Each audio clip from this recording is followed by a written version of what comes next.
All right. Hey, welcome back to the Go for CEO channel. You know that great deals aren't just closed, they're protected.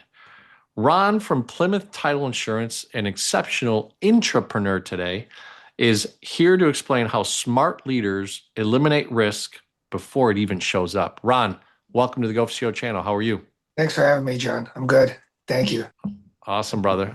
Man, well, I've been excited to have you on. I know that we met through a networking event locally here in Chicago, and having you on the Go for Show community is really the involvement of CEOs, founders, entrepreneurs, and intrapreneurs, which is what I would affectionately call you. You said off camera, man, you're the only sales guy that's ever been at Plymouth, which is such a cool story. So, why don't we start from an entrepreneur perspective because you handle it like it's your business, which is why entrepreneurs are so important to companies and small to medium-sized businesses. What was the story of you joining Plymouth? How were you recruited? What were some of the things that you were doing beforehand and what got you to this point? The way I was recruited through Plymouth Title, I was a sales rep in the wholesale industry in mortgage banking up until the market crashed, the Great Recession in 2008. I was working at a wholesale lender. One of my clients, who was an attorney, this is kind of a jack of all trades. He was an attorney that did bankruptcy, family law. He had a car training program, to prepare you for your license. He had a car sales lot. He had a real estate company, he had a mortgage company, and he had a title company, all in the same building, if you can believe that. And this is Wow. before AI and shared space. This is like in the mid 2000s. So when the company I was working for was called IndyMac Bank, they were based out of Pasadena. They went into receivership around July of 2008, and we received our walking papers. He recruited me about 3 weeks later and said, I had this title company that I'm not doing much with. How would you like to work there? I still wasn't sure what I wanted to do, if I wanted to stay in the industry. I was already starting to work a couple other jobs that had reactivated my insurance license. And I started doing medical sales as well Hmm. for a another client who had a diagnostic company and he had a mortgage company on the side. So I started doing that. And then I decided to do title just on a part-time basis, commission only, which is pretty much all I've ever done. And I'm the Hmm. only sales. I started full time around, let's say, middle of 2009, and I've been doing it ever since. Wow. Well, entrepreneurs are such a vital component to scaling and growth, right, within small businesses. It sounded like you said, it was kind of a jack of all trades, but he identified talent, which was in you, seeing that there was an opportunity that you left another company because of, certain circumstances. It's interesting to be recruited in that way, right? That means he had his eye on you the whole time, and he knew that, you would bring a lot of value. So that perspective of, hey, I'm the only one that's here that's in sales. I'm the only one that's kind of knows this industry. I'm helping someone that has multiple businesses and maybe not every one of them are succeeding at a high level, but he's got a little bit of an engine rolling in every one of them. What were those first 90 to 180 days look like? Did you have to start to really kind of put your own process together? And what was that mindset for you at the beginning? It was early middle of 2009 when it was still at the downslope of the Great Recession. So a lot of the clients that I had in my wholesale days, they were already starting to go out of business.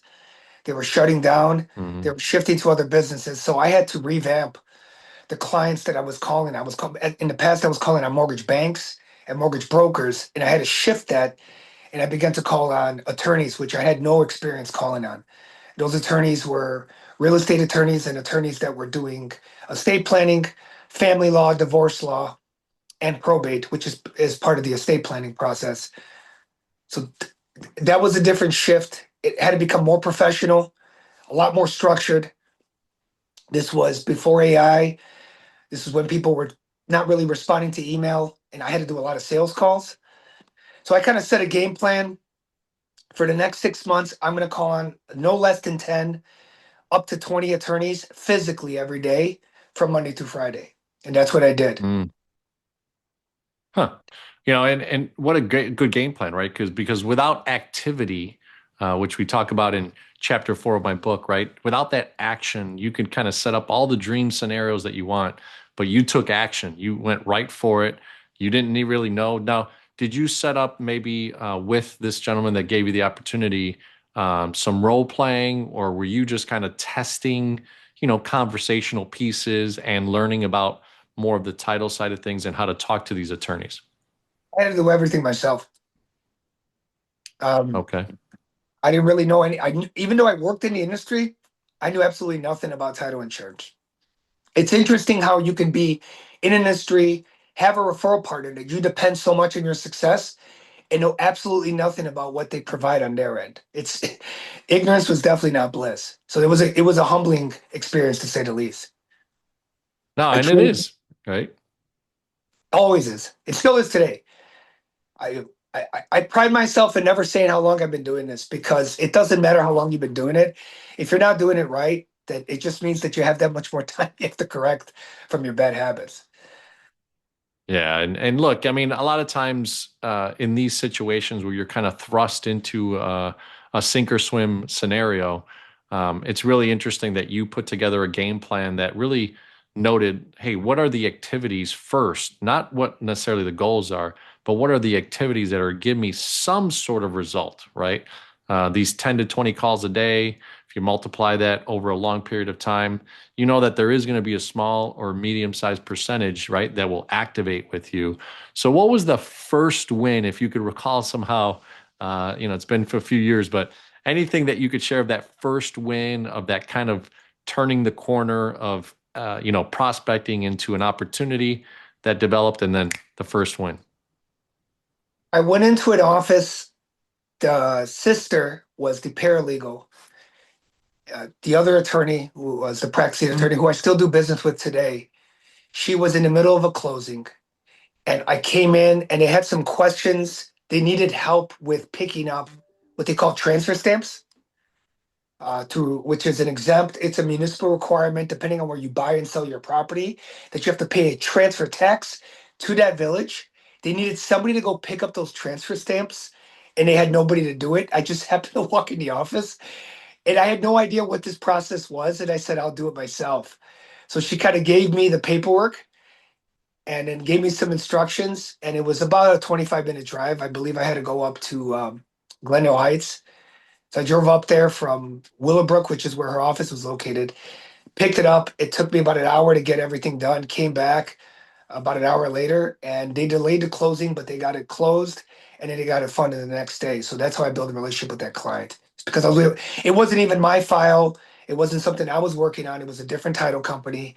It was a different closing. She didn't know me from Adam, but she entrusted me because she needed something done, and I did it quickly without hesitation.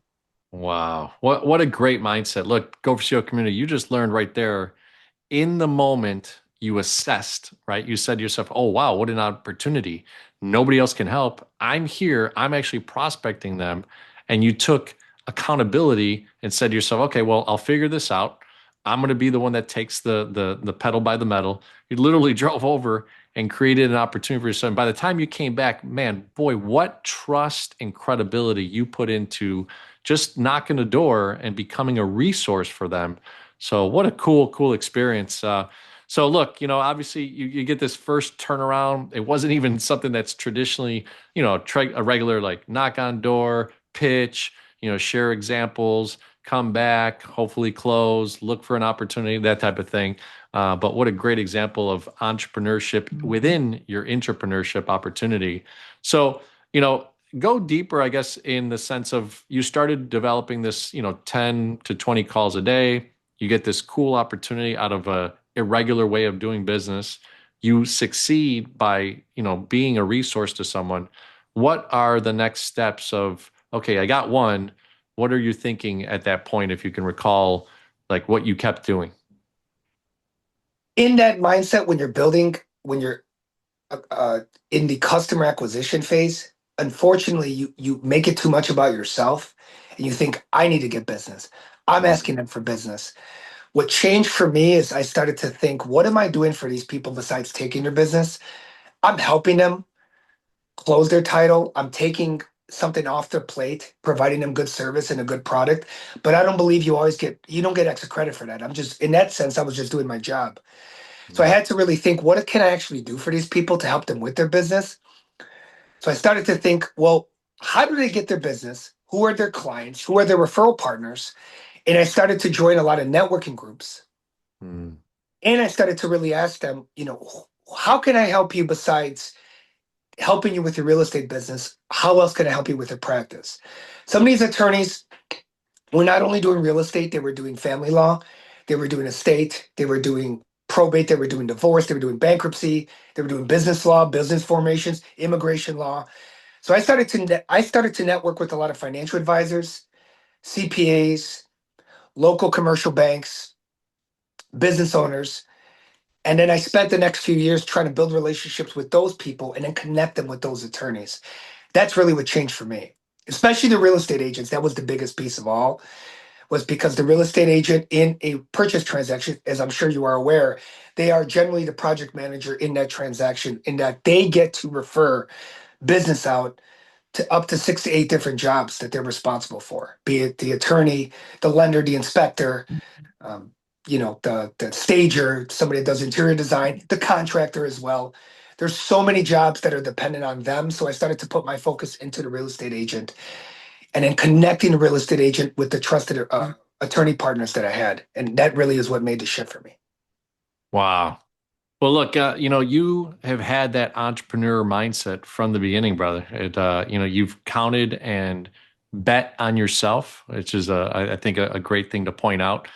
In Gopher Show community, if you're listening to this, this is a classic example of having a real entrepreneur inside of a business that was kind of formed already, but then becoming an integral piece of the puzzle to make that Plymouth Title Insurance Company be successful. Because without you, it seems like there was some rocky roads ahead for them, and they found the. Now the great thing is he identified great talent in yourself, and you were that piece that became vital. So, within this real estate, scenario, I love that you said that the realtor has maybe 5 or 6 different checkpoints that they could command, right? So, how did you keep differentiating yourself when, I know that especially in the Chicagoland area, I think there's probably, I don't know, 400 title companies. And everybody seems to open up a title company because they're an attorney. They're like, oh, well, this is another piece I could just do on myself and add more revenue. What were some of the differentiators that you started seeing over 6, 12, 18 months that became something that really refined? For one, I was always available after 5 at that time. Mm. I'm not, I'm not advising people to make this part of their business because telling people that you're available 24/7, let's face it, it's a dishonest statement because you do sleep at night. And if you don't answer your phone at 2 in the morning, you're misadvertising yourself to the client. Yeah. So I didn't take it that far, but what I did say is I'm going to be available generally later than most of the people I'm competing with, and I just kind of left that as a general statement. And I became a notary as well. I told them that I would take care of a lot of their municipal requirements, which is I would drive around and meet with clients to sign documents, explain documents on the attorney's behalf. That really entrusted the attorney and me because I became their unofficial assistant Mm. with regards to real estate. And before I knew it, they were also hiring me to do uh, signings and notary signings for their trust documents, for their estate planning. I was being compensated for it, but it really made me kind of a go-to person as a resource in that regard as well. So the more jobs I took on, the more reliable they became to me. And then as a referral partner that was actually sending them clients or getting in front of referral partners, that kind of differentiated me from my competition as opposed to somebody who's just coming in asking for business. I was there trying to help them get more business in the process. Interesting. So let's go deeper on that. And I love this aspect because I've been in telecom, I've been in automotive, and in the last 10, 15 years as a commercial banker and in the finance world. I've always seen this in my own life. So I'd love to go deeper on this. What you just said is so vital, especially when you have that kind of solopreneur business, entrepreneur mindset, is connecting the dots, alignment between individuals that can do business with each other. So when you talked about the attorneys and then you had this other side of realtors, that really could work with that. Was that some of the alignment and connections that you made, or Yes, tell us sir. a little bit about deeper of how you put that together? It Once I understood the realtors' challenges as well as the attorneys, a lot of the realtors at that time were having issues generating new business and getting their business closed, but they were thinking about more cost-effective ways on how to market themselves. When the market crashed in 2008, the realtors that had the financial wherewithal went straight to the lead side, and they were spending thousands of dollars a month on leads. Some were getting very good returns, but others were kind of just throwing darts at the wall and seeing what stuck. And they were not Mm, getting the returns that they were looking for.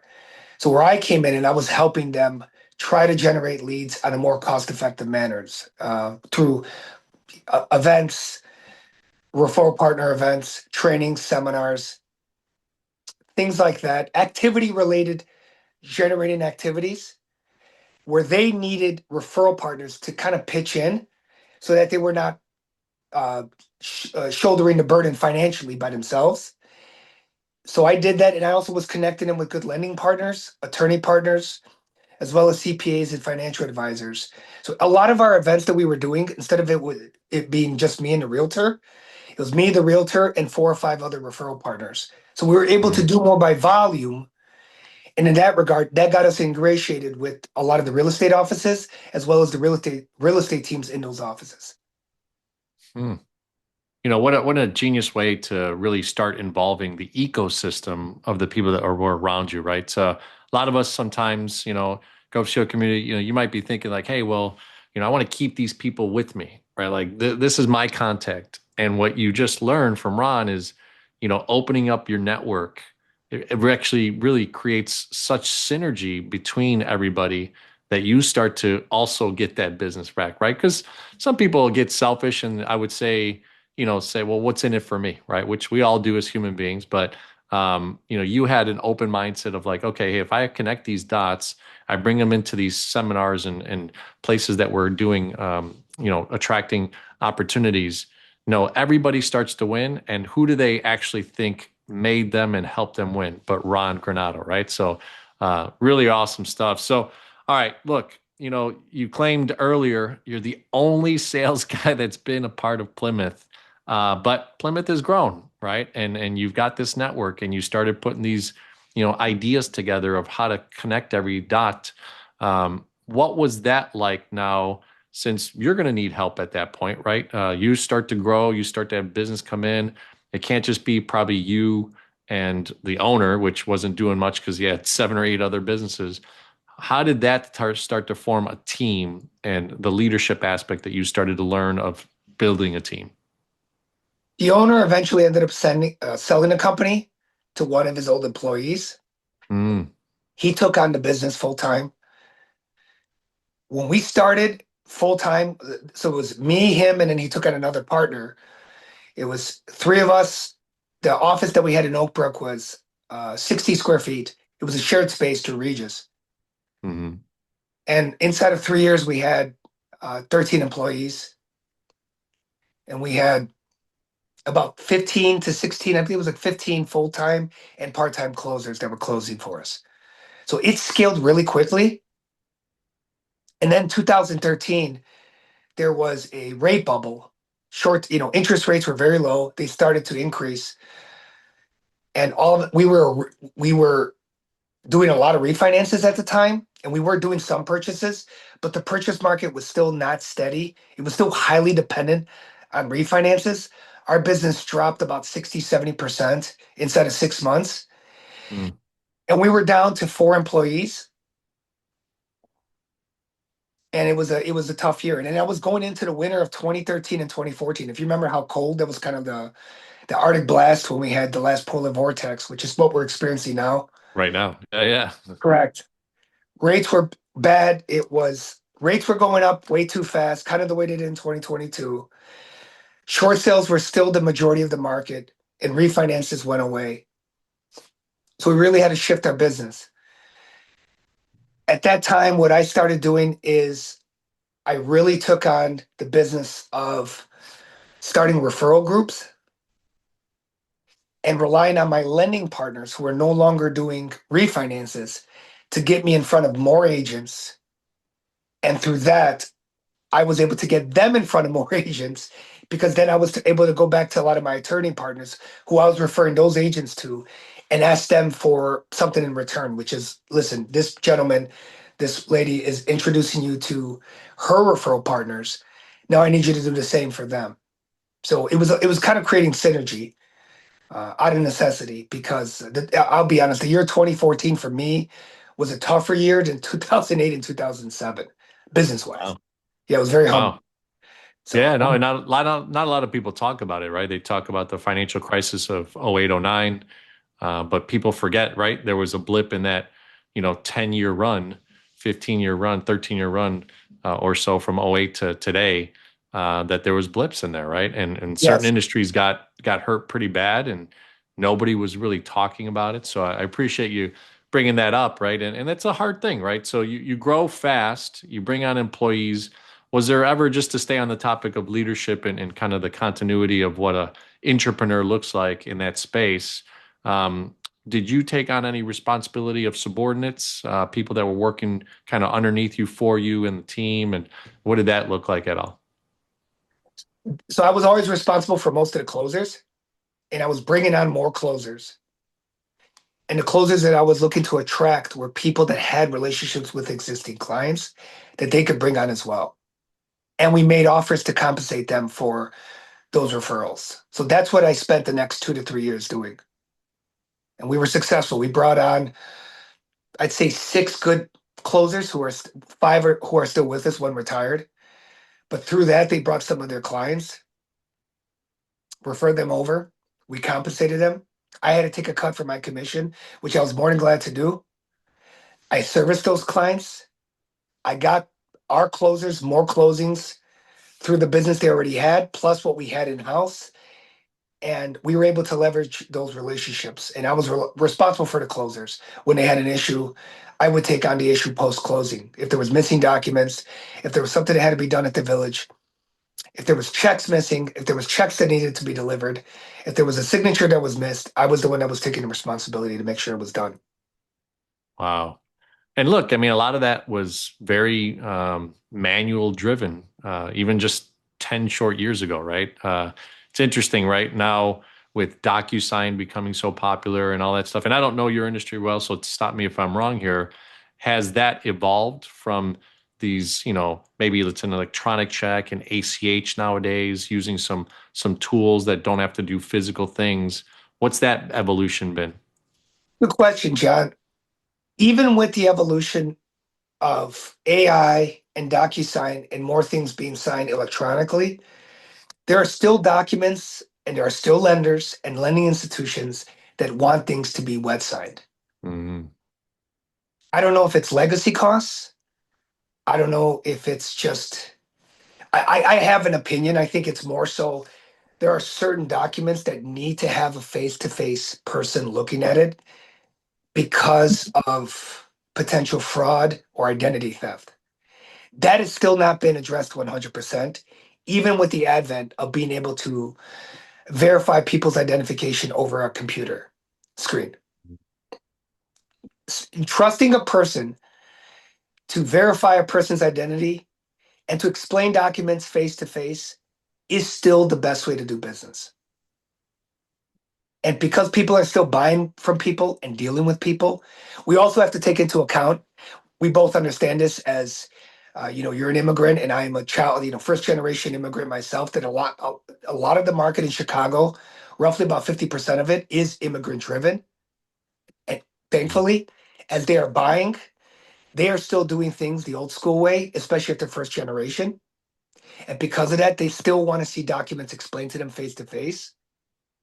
And a lot of the loans that they're getting from the banks that they're getting them from, they still want to see things done face to face. So I could still go to a closing table with 200 pages of signing, if you could believe that, in the year 2026. Wow. So it depends on the lending institution. It's a very long, as they say, long story long. A lot of the lending institutions are doing about 60, 70% of their documents DocuSign, but I'd say the other half are still doing it face to face with wet Yeah. signatures. No, that makes sense. I mean, obviously, knowing your community and understanding kind of what the resources are or the mindset of that community where you do business is impactful, right? To make those decisions as a company, to say to yourself, hey, electronically, maybe our clients aren't as comfortable just yet. They're another 5 years away.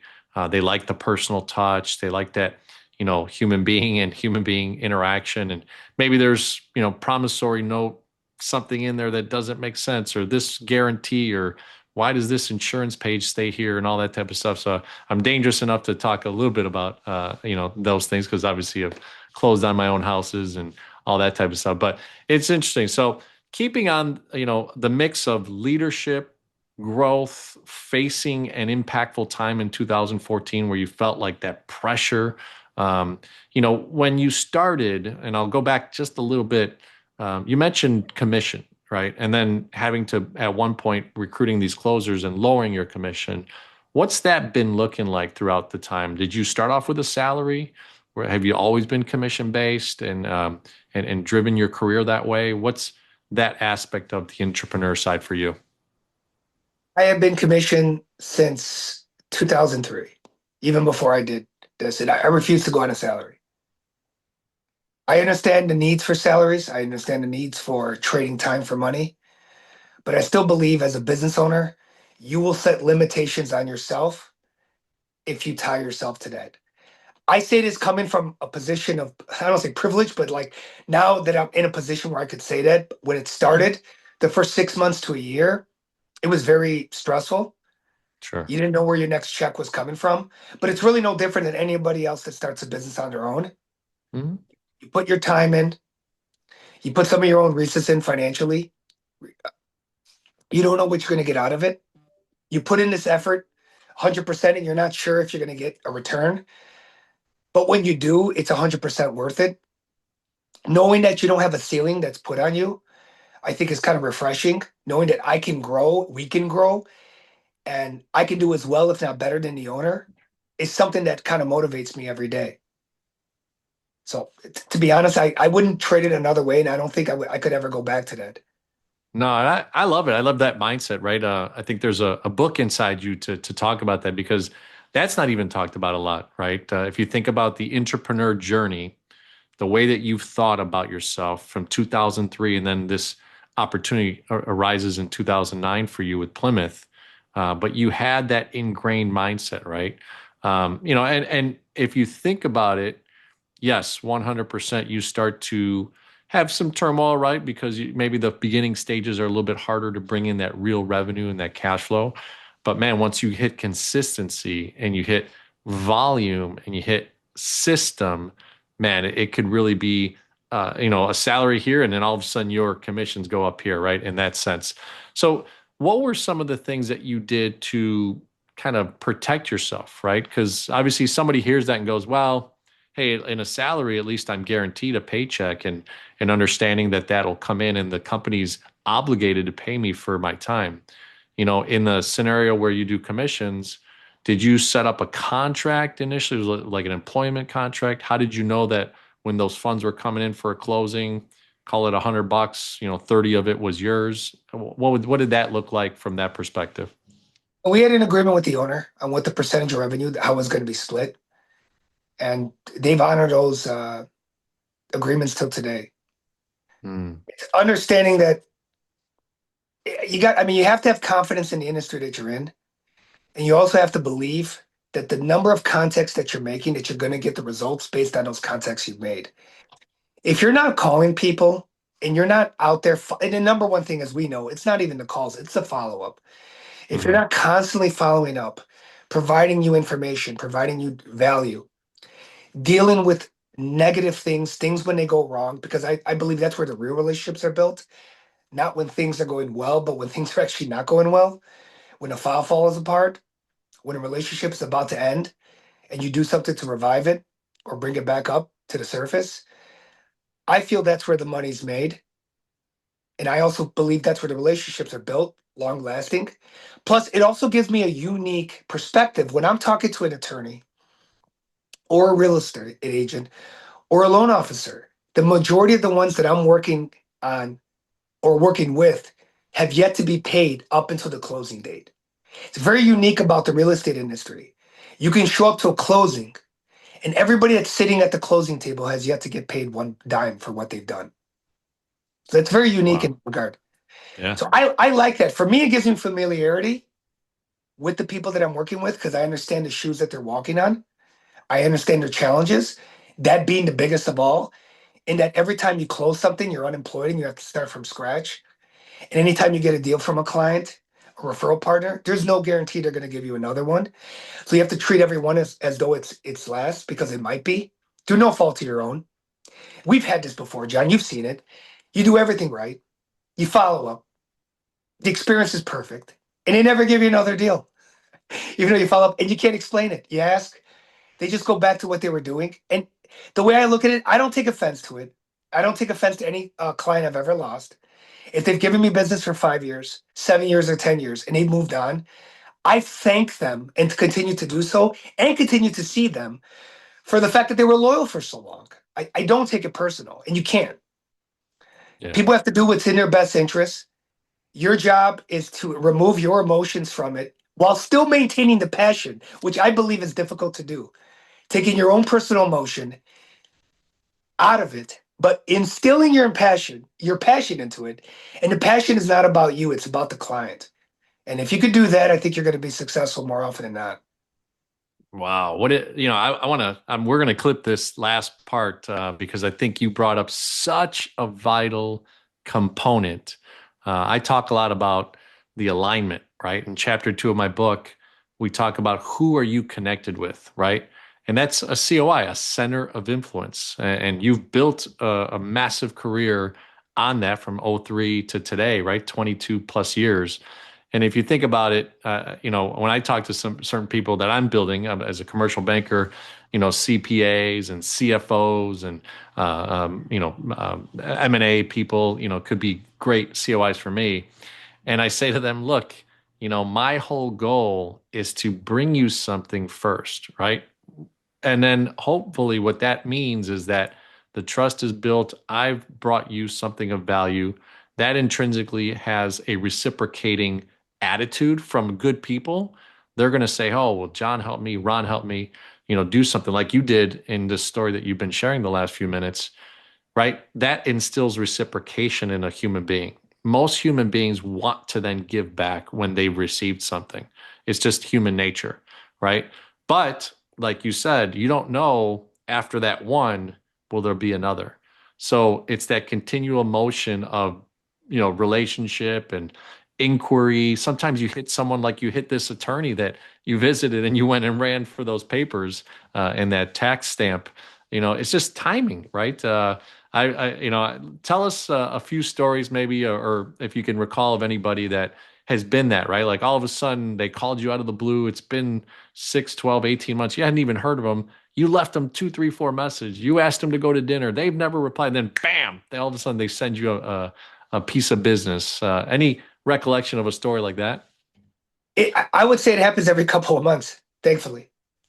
I've had calls that I've made, people that I followed up on through text, through calls. We made an introduction and it didn't go anywhere. And then I either saw him at another event, I saw him at a closing, or somebody that I thankfully had a good reputation with mentioned my name to them. And they were either working on the other side of the file or they needed my help with something that they were working on. And then they in turn reached out to me. It's through that I was able to get the business. Doesn't happen 100% of the time. It doesn't matter. You have to do it anyway. You can't think that every time you do something, you're going to get a return. You just have to do it because it has to be done. And you have to believe that, like you said, if you're serving others, you're going to get it in return. And I don't know what the percentages are. I can't take brownie points for everything. I can tell you that my CRM is definitely at the rudimentary level. A lot of what I do is still very old school. I Yeah. still collect business cards. I still give my business card out as much as possible. I do it for my own memory because if I say their name, I look at their name, I read their number, I call their number. This is how I'm able to remember who they are and what they do. Hmm. No, no That's doubt. yeah. Go ahead. No, that's the one issue with tech that we have to be careful of. if I ping your card and it saves it into my phone, and I've never actually written out your name, typed it, written out your number, I've now increased the probability that I'm going to forget who you were next time I see you, if I don't follow up within 48 hours, and vice I love versa. that. Yeah.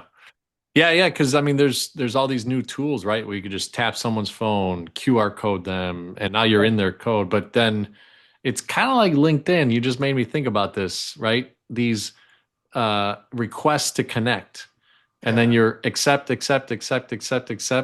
and you never talk to them ever again. But your number looks good. Oh, I've got 2,500 contacts. I've got 42,000 connections. Do you really have 42,000 connections? When people, the vanity number can be such an illusion at times, right? But like you said, you actually take the time, like you and I, right? I mean, we met, you took down my number, I took down your number, I shared, hey, I'd love to have you on the podcast just because I loved your energy. I loved, the way you came at, our conversation. And I wanted to give you an opportunity to be on and share your story. And I love this because I think it's such a way for me to give back initially to a relationship, and to hopefully expose you to other markets that you've never been seen on.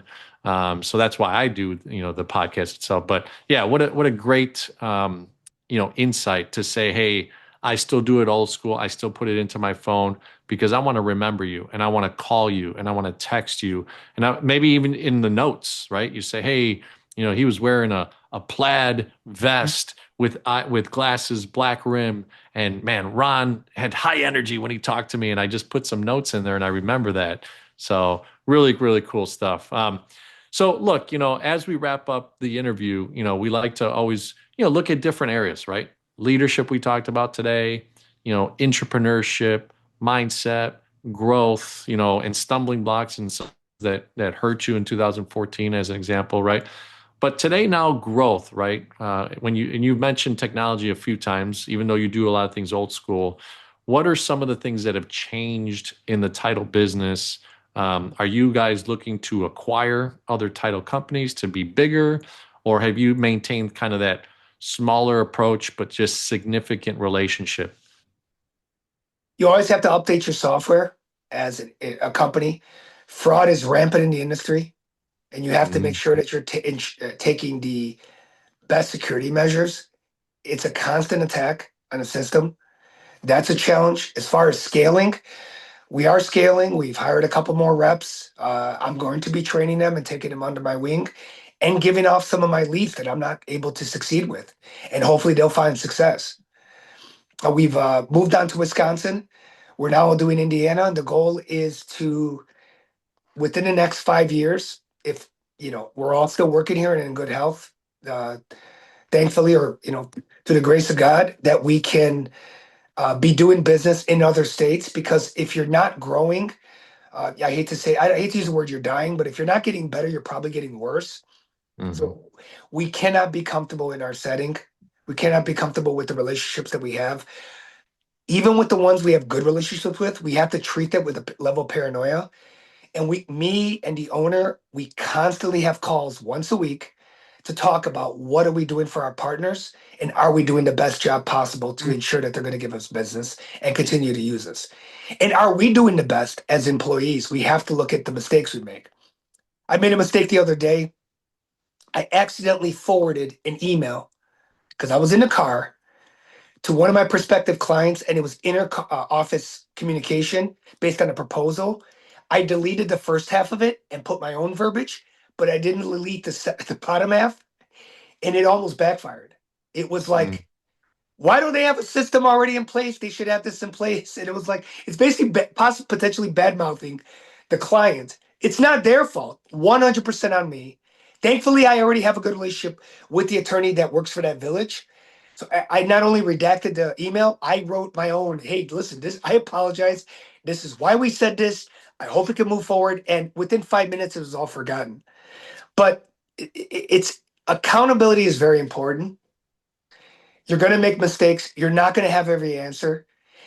When things go wrong, you cannot look at how can I protect myself when something went wrong. You have to say, what did I do wrong? And what can I do to fix it in the meantime? Even if it's not my fault. So this is something that is prevalent. I know it's not just real estate. I know it exists in other industries. Because liability is so prevalent, we have to constantly be looking at what can we do to fix the problem rather than just blame the person and then the problem just arises and it keeps repeating itself over and over. I love it. You made me think of two books. So go for Shield Community, check this out. They're not mine. I only wrote one book, but it's Only the Paranoid Survive and Extreme Ownership by Jocko Willink, because you literally shared right there, right? Paranoia in business, right? And a healthy paranoia of what's my competition look like? Where am I setting the bar higher than them? Could these COIs, just go dry one day? All these types of things. And then extreme ownership, like you just said, wow, what a great experience in 2026 to have something just happen to a relationship that you had a long time. And just by a simple technology, mishap of not erasing and just kind of being maybe a little bit too fast with your motion there, something happened, but you took extreme ownership and that person acknowledged it and you're moving forward. And that allows you too, right, to take some time back and say to yourself, hey, I may be old school, but I'm using some new school tools. Do I need to slow down in certain scenarios and not have to, let's say, reply in the car, as an example, right? So as we kind of wind down the interview here, I like to ask three different questions, right? And you've kind of hit on every one of them, but I'd love to get your perspective from a value proposition, Plymouth Title Insurance, and you, the brand of entrepreneurship, Ron. CEO, client experience. If you think about it from a 30, 60-second feedback right here, reply from you, what does that client experience look like for someone doing business with Plymouth and yourself? Our job, my job and passion is to ensure that your process pre, present, and close and post is the most efficient and most remarkable experience that could be possible. I promise you that anything that goes wrong before, during, or after the file, that I will be there to resolve it. Our job is to make sure that you are not purchasing anybody else's problems when you're selling or buying property. Insurance in title is different from property, casualty, life, and health in that they are insuring over things that may happen in the future. We are insuring over things that have happened in the past as it relates to title insurance. And I will always tell you that my office is always sitting outside in the parking lot, waiting to get in the car to go see you. One more thing that I'll add really quickly. In the last 2 years, what's helped my business the most, and this is something to just take on for your next caller, is I've begun to collaborate with my competition more than I ever have in the past. It's the best decision I ever made. They are not my enemies. They are the reason why I have a job. So there is, Mm. without them, they wouldn't need me. So that's the way I've looked at. I never looked at them that way before. I would say that's the area of my business that I've evolved the most, that I'm now giving leads to my competition that we can't do, as opposed to just telling them go find it on your own. I've really taken that step with passion, and it's helped me with those referral partners Okay, and my let's competition. let's take another minute then on that because I'd like to explore that. Right? You just said, hey, there may be something that Plymouth isn't really equipped to do. In the past, that inquiry went into the ether to say, hey, sorry, we can't help you. Hopefully you find something else and you moved on. Now you've had a data bank of other title companies that maybe could do that. So you've passed on that referral. What has that meant to you from the relationship of those competitors slash, equals in the industry? I didn't make it about the competitor. I didn't make it about myself. I made it about the client and making sure Mm. that their problem was being resolved. So it's another selfish layer of self-absorption that we have as humans and have to take it out our personal ego and thinking that we can fix every problem in society is what will get us in more trouble than anything else. Having every answer, knowing everything is very dangerous. And we should always be suspicious of people that have an answer for everything and know everything. As opposed to, I'd rather not know everything. I'd rather know any, I'd rather have somebody that could fix a problem I can't fix. To me, that's been the biggest shift in my business. Not even professionally, just from my own pride that I actually like giving those leads away now, knowing that it's making the client's problem, it's guaranteed that it's going to be solved without delay, as opposed to them having to search on their own. So now they're going to call me for more things, even if they know it's a problem I can't solve, because they know I'm going to connect them. And guess who they're likely or least likely to be able to forget? It's going to be me, because they're going to call me for everything now, which is what I want, realistically. Yeah, it's such a, I would say it's such a backdoor mentality, right? Front door, you don't take on that opportunity because it just didn't make sense. You weren't the right fit. But backdoor, you distributed, and then you get the reciprocation mindset, the aura of that reciprocation happens with the title company that you introduced it to the client that needed that title company. And boy, everybody starts thinking Ron's the man. Like that's the guy I want to go to. So I relate to it in the sense of my commercial banking career. I've done that, right? Sometimes the bank I've been with wasn't really good at investment real estate lending, and I would send it to some guys that I know that are smaller banks, and they love that space.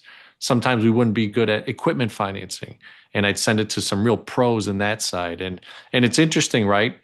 They, as quote unquote competitors, start thinking of me and go, "Hey, John, like we don't like this space right now. It's not a space we like to lend into. Do you do it?" And I'm like, "Yeah, we're actually in that space right now." So it's such a collaboration, and I love that you said the ego is down here, right? The ego should never be allowing you to stop from flowing, right? And cash flowing opportunities for other people because it always comes back, right? If you truly believe in that reciprocation side. So awesome, awesome stuff. So the last two are E and O for CEO. So E is engagement. Ron, how do you like other people to engage with you? Are you like, hey, let's go out to lunch? Are you a let's go to the Cubs or Sox game type of guy?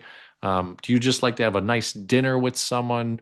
Do you like to do events? What is the way that people can engage and your style of engaging with clients and, competitors, all that type of stuff? Small one-on-ones first, intimate events second, athletics or activities and hobbies third. In that order, I like all of the above. We do all of the above, but I need to get to know what makes you tick, what's important to you, so I don't put you in the wrong position to not succeed and be uncomfortable. Unless you want to be uncomfortable, which some people do, thankfully. But there's a lot of people that they know what they want, they know what they're going after. So it's aligning you with the people that are going to be best, help you succeed. So that's only going to come on a one-on-one. Knowing your history, what's your motivation, and what's your purpose. Number two, when we do an event together, we work an event. I like the smaller ones. I used to like the bigger ones. I've really gotten away from that. I don't Speed networking is becoming a dying art for me personally. I'm not speaking for anybody else.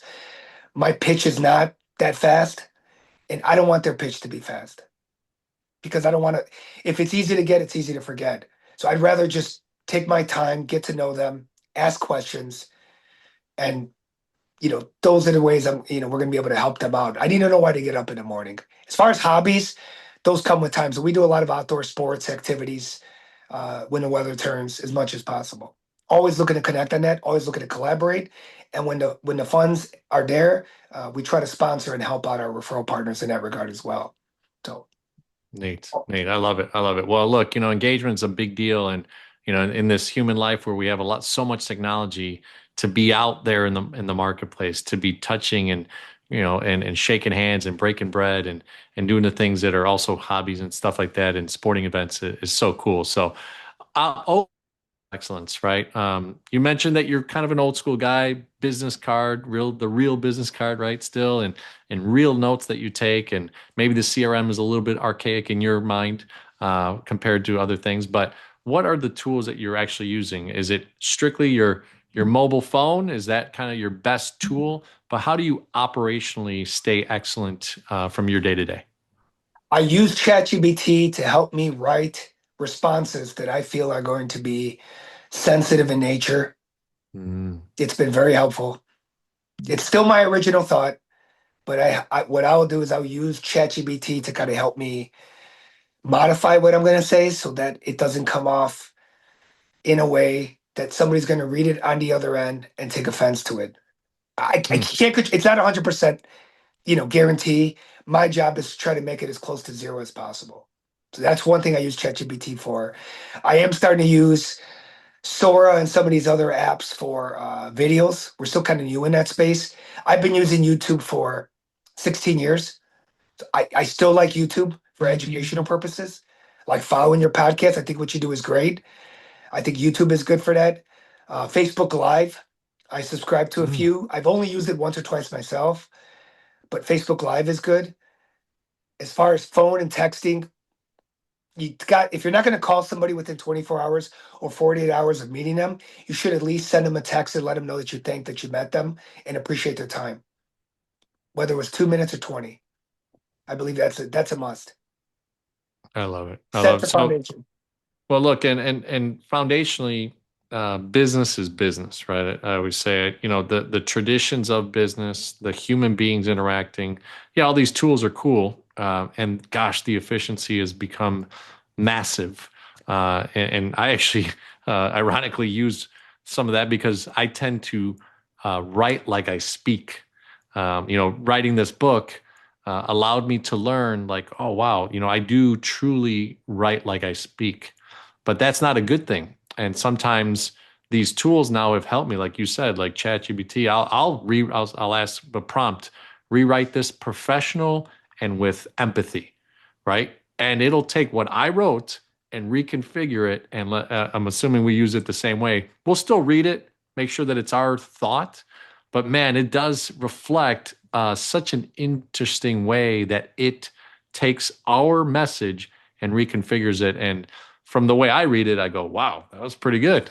So, but awesome, awesome. So, hey, Ron, how do people get a hold of you? What's the best way to connect with you? And how do you want them to interact, after seeing this awesome podcast of you? I can't stress this enough, John. Thank you so much for having not only a podcast, but having me on. This is great value, and it forces people like myself to really tone down and really polish what our actual purpose is, because that always needs polishing. So I thank you. You've given me some ideas I got to work on within the next couple of weeks. I've been taking some mental notes here. I appreciate that.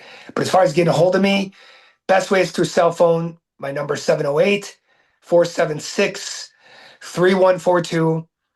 I respond. If I don't respond by call, at least text, usually 7 days a week if I'm here during the day.